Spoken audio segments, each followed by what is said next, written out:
Welcome on, everybody, to another edition of the Porpose Pod. Brendan Tobin here alongside my co-host Alejandro Solana. What's going on, man? How are you? I'm good, man. I'm pumped up. Headed out to California tomorrow, and Tobin, I'm slowly but surely talking myself into back-to-back victories for the Dolphins in California. How is this working for you? Are you staying out there the whole time? Like, what's the deal? Yeah, I'll be in San Fran until Sunday, and then we head straight to LA after the game. Oh, And that's then awesome. yeah, I thought about coming back, but the idea of like 3 or 4 6-hour flights just Oh made me no. miserable. So I decided I'm gonna stick it out in LA and wait until the following Sunday for Sunday Night Football. It's so nice of you to for McCoachin to put you on the list. You know, you and Mike McDaniel are boys, so that's really big of him. I'm glad that Yeah. he saw that. You know what, this man needs to rest up for afternoon drive shenanigans as well. Let's keep him out here with the team. It's very important. An integral part of the process. Of So course. he's keeping me out there. So, all right, that's cool. Have you? So like you're gonna get to kind of scope what it's like out there, and then you might as well while you're out there, maybe do a scouting trip to Glendale because I might. you'll have to do the out there for February too, dude. Yeah. I'll hit up every In-N-Out burger in Cali and do a little scouting report ahead of because there's In-N-Out in Glendale also. So I'll be well versed in the In-N-Out burgers all across the West Coast in anticipation for the Super Bowl. Are you expecting Joe Rose to like hobnob you around town? That's his stomping ground out there in Northern California. Yeah, it is. I think he's going back to like his hometown, so he won't be in LA Wow. too long. So I'm solo dolo out there, bro. All right. Trying to get invited to some Dolphins parties, or I don't know. I'll Well, see. Tua said this week, he says there's going to be group outings. I feel like you got to get in on that top golf trip. Yeah. I'm sure I'm on the list for that one too. I'm sure. I was like listening to him talk about it, and I was like, this sounds like a man who has a young baby at home and can't wait to have some time away from a baby. For sure. He For is like sure. his sleep is getting interrupted. He just wants some time with the boys. Remember what it's like. It's different, man. I'm telling you, they're joys, but they're little time suckers. So Yeah. that is that's what I heard that I was like, seems awfully chipper to get out on the West Coast. He's like, it seems like a guy who is hearing a lot of Baby Shark in his time. Yeah, there's 2 games, sure, but a week vacation away from Baby Shark. Yeah, probably not too bad for old Tua. By the way, as we record this right now, there's a huge AFC East matchup going on. How did you go into tonight with Buffalo and New England? Because I mean, by logic, we should be rooting for the Patriots because Right. it's just better for the divisional picture. But I mean, F Boston, and they have Mac Jones, and he sucks. So I mean, it's just very hard for me, Solana. I don't know how to do this. So conflicted, man. Like screw Bill Belichick forever. Screw Mac Jones, the biggest bum of them all. But Yep, also, I kind of like the Dolphins atop the AFC East. I do too. And if the Bills win today, the Dolphins have to take care of business on Sunday in San Francisco. So yeah, I don't know. I was very conflicted, but I do feel like Bill Belichick pulling off the most Belichickian win of all time again against the Bills at home. I feel like that just benefits the Dolphins so much right now. That's what I was leaning towards. Yeah, I can understand that. As we record this, it's 17-7 Bills at halftime. Mac Jones is thrown for less than 100 yards. Sucks. But listen, maybe by the time you guys wake up and listen to this morning, maybe old McCorkle would have gotten it done, but I doubt it. We'll see. We'll see. That Maybe game, maybe it'll be a couple pick sixes from Josh Allen. Who knows? that game's over, Tobin. Let's be real. This one's It's over. 17-7. if you Halftime, done. yeah, Mac Jones down 10 might as well be down 100. I think he's got no shot. But how are we feeling this week, man? Like, there's a lot of surrounding talks going into this Dolphins game. Obviously, these two teams have a lot of layering of knowing each other with Kyle Shanahan and Mike McDaniel, and then the back and forth jokey jokes with the former 49ers, Deebo Samuel and Raheem Mostert going at it a little bit. Tyreek Hill poking the bear on Twitter, all that stuff. But the big, I think, question is like, what the hell is going to happen with Terron Armstead? And Yeah. according to the injury report, thus far, he has not participated, which I don't know if that rules him out. Typically, if you don't practice on a Thursday, it's not a good sign. He's an interesting case in that he has done no practices at certain points this year and has played. Yeah. So if you take into account what what has been consistent all season, you'd say, okay, he's going to play Sunday. He doesn't practice anyways, so practice really doesn't matter. But Tobin, in my gut, I'm saying he doesn't play. That's just in my gut because we talked about it, right? What's more important, him playing Sunday or him being available week 14 and week 15? And we know the answer to that. As much as we want this one for McDaniel going back to San Francisco, the opportunity for the offense to go up against the best defense in the NFL right now, a team that hasn't given up a point in their last 4 second halves combined. Like their last 4 games, no points in the second half have been allowed by this 49ers defense. Like as much as we'd love to see Tua go in there and light him up, and Terron's such an important part of that, let's be real. The one against the Chargers on Sunday Night Football and then in Buffalo, more important. So my gut is telling me he doesn't play this Sunday, and he tries to rest up and get healthy for the rest of the season. Yeah, I mean, like I was trying to break down like the code of what McDaniel was saying this week to the press when asked about it, because I mean, he seemed very honest when it came to Austin Jackson. He says, I don't expect him to play. Yeah. He wouldn't do that with Terron Armstead, but it felt like he was, leaning like it's not as bad. He thinks he'll be back, but I don't know how much hope we should hold out for this week. So I tend to agree with you.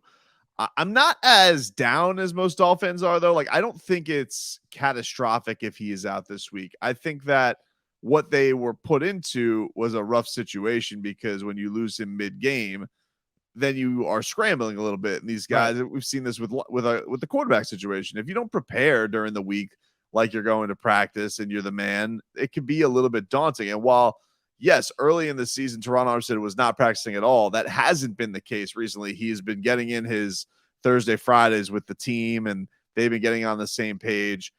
I am curious to see if they have the decision of Austin Jackson not playing, what do they do at tackle? Like, does Brandon Shell, what side does he go on? Because he's looked really great at right tackle. That is to his blind side. But typical behavior in football is you put your best guy on the left side. I know he didn't look good there this past week and earlier in the season, but I don't know where they're going to fill those gaps in if they need to fill both tackle spots. But I do feel better about it that they know this entire week, basically, they probably have to prepare without it. Yeah, it's a good point. Going into the second half, you're scrambling, as you said, and having the whole week to scheme without Terron Armstead, Mike McDaniel, knowing that that's the case, and trying to, I guess, compensate for that loss in other areas. I'm with you. Like it might not be as catastrophic as a loss, just because of that. Going into this week that you're probably going to be without him. But as positive as we may want to be going into this game, I've told you how I feel about Terron, where Tua, Tyreek, MVP caliber seasons, I think the most important piece to that puzzle is Terron Armstead. So just me feeling that way coming into last week and then him going down, it's tough for me just because I do feel so strongly about how he's played this season. It's tough for me to envision the Dolphins offensive line being as productive or as close to being that productive without him. I've heard people say this, and I get that, that he's the most important piece, or he's the most irreplaceable piece. And certainly I get why that argument is there. But if I really told every Dolphin, obviously Tua is number one, that's not a fun argument. But if I really told you, hey, going into this game, you can't have Tyreek Hill or you couldn't have Terron Armstead, you'd say I wouldn't want Tyreek Hill? No, I would say give me Tyreek and Terron hit the bricks. That's what I'd say. I feel like I would say that too. Like Tyreek Hill is, I feel like, as important as the line is, and it is important, I do feel like this offense can be equipped to survive it. It's a little bit harder if they can't get the run game going because you don't have that foolery of the RPO, and I think everybody knows what's happening. But I just think that with the quarterback and those two guys being as quick as they are, I feel like they can mask a lot of that in ways where other teams cannot. Like they don't have, the statue in the back pocket. Because Tua, I thought showed some elusiveness in that Houston game. So I don't know. I'm more optimistic than most that they could. This is a tough matchup. Don't get me wrong. I mean, Nick Bosa is a monster. He just won defensive player of the month. So it's not an ideal one to be up against for sure. But I do feel like some things can at least happen. And these guys are explosive enough and quick enough in the way they run this offense that if you told me that I could only have one of them for whatever reason, this Sophie's Choice was out there, I feel like I'd survive. I'd find ways to make it around not having Terron as opposed to Tyreek. Yeah, and to be fair, I mean, I'm kind of being a hypocrite because I'm the one that was claiming, who of the Niners beat the last 4 weeks. So I'm shoving all these stats down everybody's throat right now by saying number one defense in the NFL. They haven't lost a game since they got blown out by Kansas City. And hey, I also was the one saying they haven't beaten anybody the last 4 weeks either. Their schedule's been kind of softy cakes, similar to what people would say about the Dolphins too. That is what people are saying right now. Like they did it against the Lions and the Bears. Okay, let's see you do it against the Niners. So, maybe you can talk me into something here, Tobin. Maybe you're speaking the gospel. I'll listen. I'm wide open to this.